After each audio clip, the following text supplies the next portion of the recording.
Waalaikumsalam. Silakan masuk. Ya, terima kasih. Silakan duduk, Mbak. Ya. Oh, ini Mbak Ramdhani yang kemarin ngajar janjian lewat WA itu ya? Iya. Kalau boleh tahu dapat nomor saya dari siapa ya, Mbak ya?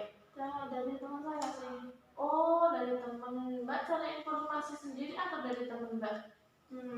Kalau informasi itu saya cari sendiri. Oh, cari tahu sendiri. Bagus sekali Mbak. Berarti Mbak dengan cara sukarela ya untuk konseling hari ini. Iya. Iya, bagus sekali Mbak. Sebelumnya nih, perkenalkan saya Andi Febrianti, yaitu konselor yang ada di lembaga ini Mbak. Salam kenal ya Mbak ya. Iya, salam. Oh ya, Mbak. Oh ya, sebelum konseling hari ini, sebelumnya Mbak sudah pernah konseling belum? Belum sih, baru pertama kali ini. Oh, baru pertama kali ini ya Mbak ya. Kebetulan pertama kalinya ini sama saya ya Mbak ya. Iya. Berarti Mbak sudah tahu mengenai konseling belum? Belum. Mengenai apapun bagaimanapun itu konseling? Belum. Oke, kalau begitu saya akan menjelaskan tentang konseling dulu ya Mbak ya. Iya. Agar proses konseling hari ini Mbak lebih paham apa itu konseling. Jadi proses konseling atau konseling individual itu adalah proses pembantuan yang diberikan oleh konselor. Nah, di sini konselornya saya Mbak kepada klien atau konseling. Nah, di sini sebagai konselingnya Mbak Ramdhani. Dan kita itu secara face to face ya Mbak ya. Nah, tujuan konseling itu untuk meluruskan masalah Mbak. Jadi kita hari ini secara bersama-sama mengetahui atau mencari solusi masalah Mbak. Selain untuk menuntaskan masalah, nah ada juga nih yang lain, yaitu untuk memandirikan klien atau memandirikan konseling. Jadi nanti semisal ada teman Mbak yang mempunyai masalah yang sama seperti Mbak, nanti Mbak bisa menyelesaikan masalahnya sendiri, nggak perlu kembali kepada saya lagi. Sampai sini paham Mbak? Ada yang dipertanyakan? Belum sih kalau gitu. Kalau begitu saya lanjut ya Mbak ya. Jadi di konseling itu memegang beberapa akses Mbak, dan yang menjadi kunci utama adalah akses kerahasiaan. Jadi Mbak tidak perlu takut nanti masalahnya itu terbongkar atau tersebar, karena kami memegang akses kerahasiaan. Jadi kami menutup rapat akses kerahasiaan atau masalah Mbak tanpa diketahui orang-orang, karena ini rahasia kan. Jangan dikasih tahu siapa-siapa ya Mbak ya. Percaya ya Mbak ya? Iya. Selanjutnya nih ada akses kesukarelaan.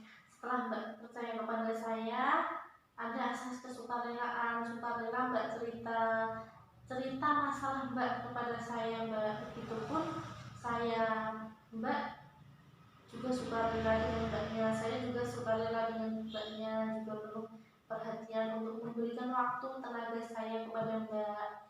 Mbak sendiri kesini dengan cara sukarela atau dipaksa Mbak? Sukarela. Alhamdulillah kalau begitu, bahwasannya Mbak sudah menyadari bahwa Mbak butuh konseling. Setelah Mbak percaya kepada saya dan Mbak juga sukarela untuk konseling hari ini, ada akses yang lain Mbak, yaitu akses keterbukaan.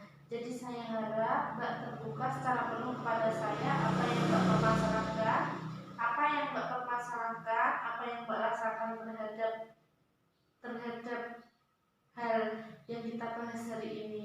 Masalahnya apa, agar saya terbuka juga untuk membantu Mbak untuk menyelesaikan masalahnya. Ada yang terakhir nih Mbak, yaitu akses bahwasannya, yaitu keputusan terakhir ada di tangan klien. Jadi nanti hasil akhir apakah Mbak mau menerima, apa mau menolak, mau dijalankan atau tidak dijalankan, itu terserah Mbak. Kami tidak memaksakan apapun dan tidak memberikan tekanan apapun. Sampai sini ada yang dipertanyakan Mbak? Enggak sih, saya sudah paham. Ya, paham sepaham-pahamnya nih Mbak. Berarti Mbak udah percaya ya Mbak sama saya, bahwa saya bisa menjadi rahasia ya Mbak. Juga udah siap sukarela, udah siap terbuka untuk Mbak ya Mbak ya? Iya. Oke, kalau begitu kira-kira apa yang mau diceritakan nih Mbak kepada saya? Jadi hari itu saya ada banyak masalah di organisasi sama di perkuliahan. Nah, organisasi itu kan saya ada beberapa kegiatan yang mengusahakan saya sebagai penanggung jawab gitu kan. Nah, di sisi lain itu saya juga pusing gitu kan, tertekan. Tertekannya itu bagaimana ya Mbak ya, coba bisa dijelaskan? Berarti kan kayak ada masalah kayak saya terus gitu loh Mbak yang dipilih, padahal teman-teman banyak gitu. Misal gini, Ramdhani kamu aja yang jadi panitia, kamu aja yang jadi ketua gitu kan. Ramdhani bagaimana pemesanannya, atau ini udah belum, apa ini udah, bagaimana gitu kan, masih banyak gitu kan. Sedangkan itu kan saya juga banyak tugas kuliah juga. Jadi Mbak, di organisasi itu sering mendapatkan kepercayaan untuk melakukan sesuatu ya Mbak ya? Iya juga sih. Untuk mendapatkan kepercayaan itu Mbak sering melakukan dengan sukarela atau paksaannya Mbak? Awalnya sih dengan sukarela Mbak, karena saya sendiri yang mau bergabung gitu kan, ya sudah gitu. Pada akhirnya saya kayak keberatan sih, karena mungkin di awal itu kan belum banyak tugas, dan sampai sini kan mulai banyak tugas dan organisasi juga menumpuk. Maka dari itu saya juga mulai tertekan lah gitu. Sebenarnya dilihat dari cerita Mbak tadi itu termasuk hal yang positif ya Mbak ya. Iya. Karena Mbak ini dapat kepercayaan penuh untuk melakukan suatu kegiatan. Cuma memang sisi keburukannya atau sisi negatifnya itu adalah menjadi tekanan untuk Mbaknya ya Mbak ya. Iya. Untuk mengerjakan tugas organisasi itu ya Mbak ya. Iya. Oke, dari cerita itu Mbak belum bisa memanage waktu ya Mbak ya, yaitu memanage dalam hal organisasi dengan kuliah begitu ya Mbak ya. Iya. Kalau boleh tahu Mbak, ada berapa organisasi yang memberatkan Mbak selama ini? Ada satu sih. Itu kenapa kok bisa memberatkan Mbak? Kenapa Mbak? Jadi di organisasi itu kan ada beberapa tugas yang mensertakan saya. Awalnya sih saya senang juga gitu kan dipilih. Nah, mungkin karena belum banyak tugas dan makin kesini kok banyak tugas ya. Sebenarnya sih nggak setiap waktu sih, cuman saya diikut sertakan terus gitu. Pernah waktu itu bilang gimana kalau semisal kegiatannya jangan dipegang oleh saya. Cuma teman-teman tuh pada bilang gini, enggak kamu aja gitu kan.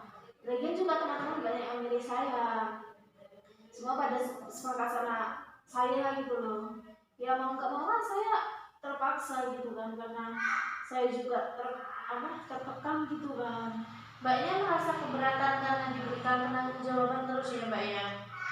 Kalau dalam kuliah Mbak merasa beratnya dalam hal apa Mbak? Kalau itu tuh banyak tugas, dan hampir setiap mata kuliah tuh ada tugasnya gitu loh, dan itu pun juga sering menunda-nunda, ngerjain tugasnya juga sering deadline gitu loh. Berarti dalam kuliahnya yang memberatkan dalam mengerjakan tugas ya Mbak ya, yaitu sering kejar deadline ya Mbak ya, kebiasaan anak muda sekarang itu SKS ya Mbak ya, sistem kebut semalam. Kalau boleh tahu Mbak ini sekarang udah semester berapa Mbak? Baru semester 3 sih. Baru semester 3 ini udah banyak tugas dan kegiatan organisasi ya Mbak ya? Iya. Di semester 3 ini ada berapa mata kuliah Mbak? Ada 8 mata kuliah sih. Wah, ada 8 ya. Dengan itu sedangkan Mbak imbangi dengan organisasi ya. Hebat sekali loh Mbak, luar biasa. Terima kasih. Tadi kan Mbak bercerita ada 8 mata kuliah ya Mbak ya? Iya. Yang banyak sekali tugasnya ya Mbak ya? Iya. Dan ada satu organisasi yang memberatkan Mbak. Nah itu terjadi semenjak Mbak semester berapa Mbak? Semenjak mulai semester 2 sih. Berarti kurang lebih hampir 1 tahun ya Mbak ya? Karena semester 3 ini juga belum selesai. Iya. Nah itu kalau boleh tahu memanage-nya itu bagaimana Mbak? Membagi waktu selama ini sebelum sesi konseling ini Mbak. Terus kenapa Mbak baru cerita sekarang nih Mbak? Karena udah 1 tahun juga. Kenapa baru cerita sekarang? Apa karena mau melibatkan ceritanya sekarang? Apa mau ketemu baru ketemu tempat ceritanya sekarang? Atau karena lain gimana Mbak? Sebelumnya sih aku karena itu ya kan, karena sekarang itu udah merasa seperti banyak beban, ditambah juga dengan tugas menumpuk gitu kan. Lama-kelamaan kan saya berat juga. Oke, karena Mbak ini merasakan membawa beban dengan tertekan itu baru sekarang atau akhir-akhir ini ya Mbak ya, dengan banyaknya tugas, lagi pula disuruh aktif organisasi di perkuliahan juga. Berarti kalau dilihat dari cerita Mbak yang dikemukakan Mbak tadi itu mengenai aturan waktunya ya Mbak yang kurang efektif ya. Iya sih, sampai saya tuh bingung juga dengan bagaimana mengatur waktu saya gitu loh Mbak. Iya Mbak. Ini saya ada buku untuk menuliskan apa yang menjadi kendala Mbak dalam perkuliahan gitu ya Mbak ya. Iya. Ini silakan Mbak.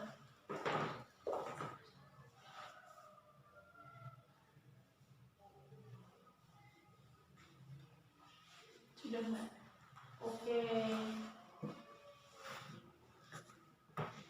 Oke baik Mbak. Terima kasih Mbak sudah menulisnya. Ya. Dari yang Mbak tulis tadi ada 3 hal yang menjadi tertekan selama perkuliahan ini ya Mbak ya. Iya. Yang pertama ini mengerjakan tugas mendekati deadline. Ya. Yang kedua tugasnya berat dan suka menumpuk. Yang ketiga rasa malas. Ya, sebelum saya lanjutkan, saya mau mengapresiasi Mbak dulu nih, karena Mbak ini sudah menyadari apa yang belum beres terhadap Mbak, apa yang salah pada diri Mbak. Selamat ya Mbak ya, karena tidak semua orang bisa seperti Mbak. Dan saya salut banget kepada Mbak karena sudah menyadari bahwa apa yang salah pada diri Mbak. Dari 3 hal tersebut, kalau kita urutkan, sepertinya yang paling utama di sini adalah rasa malasnya Mbak ya dalam mengerjakan tugas begitu ya Mbak ya. Iya benar sekali Mbak. Karena kan pengumpulan niat itu susah banget gitu untuk mengerjakan tugas ya Mbak ya. Ya. Lalu disusul dengan mengerjakan tugas mendekati deadline dengan tugas yang berat. Malas yang dimaksud di sini itu Mbak, malasnya ini apakah malas yang membuat Mbak tertekan atau malas itu yang membuat Mbak menjadi malas, bagaimana Mbak? Karena tertekan di situ lah saya menjadi malas untuk apa mengerjakan tugas dan sebagainya gitu. Oh iya. Dari 3 yang Mbak tuliskan tadi, nah Mbak bisa tuliskan lagi apa yang bisa membuat Mbak bangkit atau membuat semangat Mbak untuk mengerjakan tugas. Bisa tolong tuliskan lagi ya Mbak ya? Bisa boleh. Ya.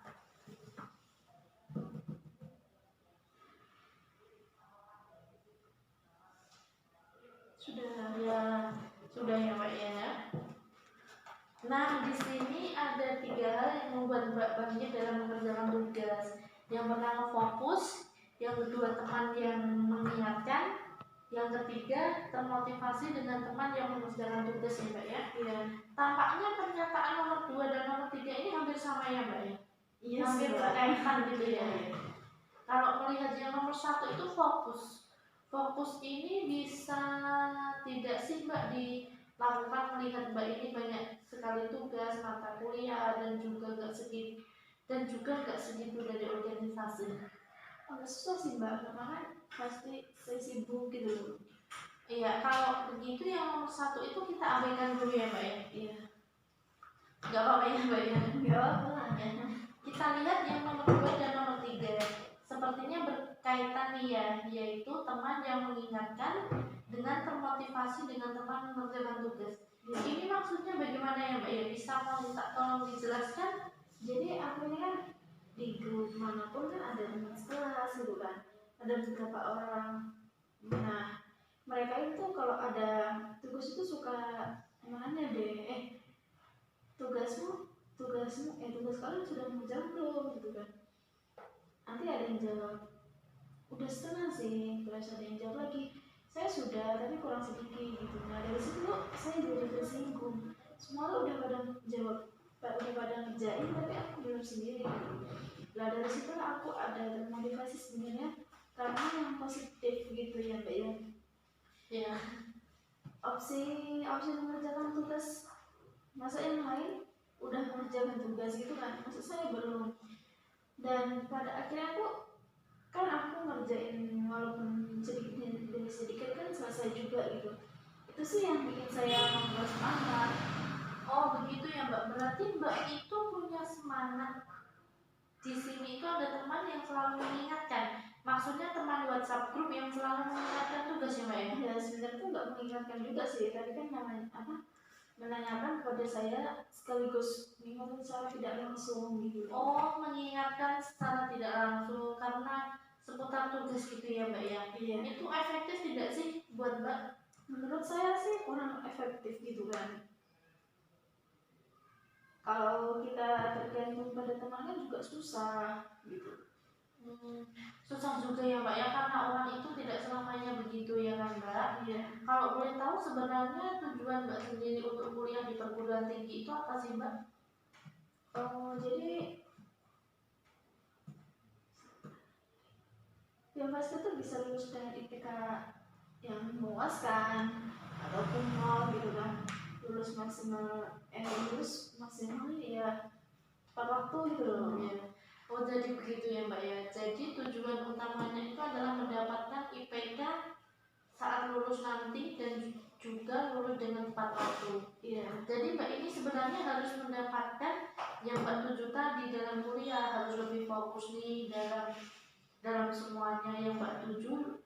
Yang Mbak tuju itu bisa tercapai dengan cara tadi yang Mbak bilang dengan teman begitu dan sebagainya. Tapi itu tidak bisa diandalkan ya Mbak. Kalau menurut Mbak sendiri ada tidak sih yang Mbak lakukan? Pernah nggak Mbak melakukan sesuatu semacam jadwal yang ditempelkan gitu, misal di dinding, di mana itu Mbak, di tembok atau lainnya Mbak? Pernah sih dulu aku nulisnya tuh di buku, tapi ketika aku mau nyari lagi tuh jadwalnya tuh bingung aku taruh mana gitu kan, jadi lupa, jadi semuanya tuh nggak efektif gitu.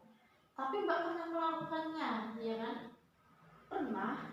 Berarti Mbak udah pernah kebayang ya kan tentang bagaimana itu? Iya.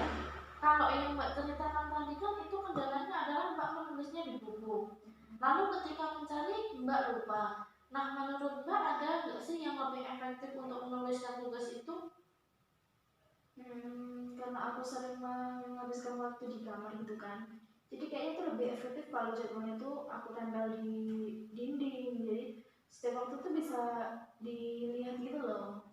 Jadi di kamar itu nempelnya di dinding atau di lemari? Ya. Apakah Mbak akan mencoba membuatnya lagi? Iya sih, saya akan mencobanya lagi gitu. Nah menurut Mbak seperti itu lebih efektif tidak ya Mbak ya? Sepertinya sih lebih efektif karena kan saya sering banyak waktu di kamar gitu kan. Karena Mbak bilang bisa lebih efektif untuk Mbak, kita bisa mencoba lagi ya Mbak ya. Mbak bisa membuat jadwal tanggal berapa, dikumpulkan dengan dosen siapa, mengumpulinya dengan metode apa, mengirimnya dengan metode apa. Jadi bisa Mbak, jadi Mbak bisa ditempel di dinding atau di lemari kamar. Nah kira-kira kapan nih Mbak mau memulainya lagi? Kayaknya sih karena saya didengarkan Sabtu Minggu, jadi mungkin saya akan membuatnya gitu. Nah nanti setelah Mbak membuatnya bisa Mbak fotokan dan bisa Mbak kirim ke saya. Nanti setelah Mbak kirimkan nanti, nah kita bisa menjadi evaluasi bersama lagi nih. Nanti bisa efektif atau tidak. Kalau efektif ya alhamdulillah, atau mungkin bisa kita lanjutkan. Kalau semisal belum efektif, kita bisa mencoba dengan cara lain. Ya. Jadi Mbak bisa membuat ini berupa jadwal yang diberikan kepada dosen dan ditempel ke dinding kamar atau lemari ya Mbak? Iya Mbak, baiklah. Mengenai jadwal tadi Mbak juga bisa nih menggunakan organisasi Mbak ini membuat dengan tingkatan apa, membuat Google Form atau apa Mbak? Jadwal organisasi gitu ya Mbak ya? Iya Mbak, jadi tidak hanya tugas kuliah, tugas organisasi juga bisa Mbak buat dengan seperti itu. Mbak sampai sini paham? Paham. Jadi hari ini apa nih yang Mbak dapatkan dengan konseling hari ini? Yang pasti kan dapat solusi kan, karena sebelum aku tertekan itu dan sekarang ada lega itu kan, karena bisa memberikan solusinya nih. Nanti saya bagaimana bisa mengerjakan tugas, nggak ada lagi, nggak terberangkan dengan organisasi gitu Mbak. Selain itu juga saya mau mengucapkan terima kasih karena Mbak sudah menjadi pribadi yang mandiri dalam sesi konseling hari ini. Mbak sudah berani terbuka mengenai permasalahan Mbak, dan Mbak juga sudah mengungkapkan masalah Mbak sendiri dengan konseling kepada saya. Karena setiap orang beda-beda ya Mbak ya. Dan saya katakan lagi, Mbak ini luar biasa sekali, hebat. Terima kasih. Karena Mbak sudah menyadari bahwa apa yang menjadi masalah Mbak, dan Mbak bisa mencari solusinya dalam permasalahan Mbak sendiri. Ya, terima kasih Mbak. Ya, jadi bagaimana nih Mbak setelah konselor hari ini? Ya agak lega sih Mbak, karena kan menentukan solusi bagaimana bisa membagi waktu itu kan susah banget gitu loh Mbak. Jadi alhamdulillah ya Mbak ya, setidaknya ada yang memberikan solusi dan bisa merubah dalam diri Mbak, dan terasa lega juga dan bisa diterapkan atas solusi yang tadi ya Mbak ya, bersedia ya Mbak ya. Iya. Terima kasih ya Mbak atas konseling hari ini. Alhamdulillah bisa berjalan dengan lancar, dan semoga solusinya tadi yang kita temukan bersama itu bisa efektif untuk permasalahan Mbak, gitu ya Mbak ya. Iya. Mungkin sesi konseling hari ini kita cukupkan sampai di sini ya Mbak ya. Saya terima kasih banget sama Mbak karena sudah berani bercerita kepada saya dan bisa terbuka kepada saya. Iya, terima kasih kembali ya Mbak ya, karena Mbak sudah memberikan saya solusi yang banyak gitu. Iya Mbak, sama-sama. Mari kita tutup konseling hari ini dengan membaca hamdalah. Alhamdulillahirrahmanirrahim. Saya ucapkan minta maaf atas salah kata, atas salah pembicaraan atau perilaku ya Mbak ya. Kalau begitu, iya sih Mbak ya. Karena kalau begitu saya pamit pulang dulu ya Mbak ya. Oh iya Mbak, hati-hati ya Mbak ya. Iya. Nah.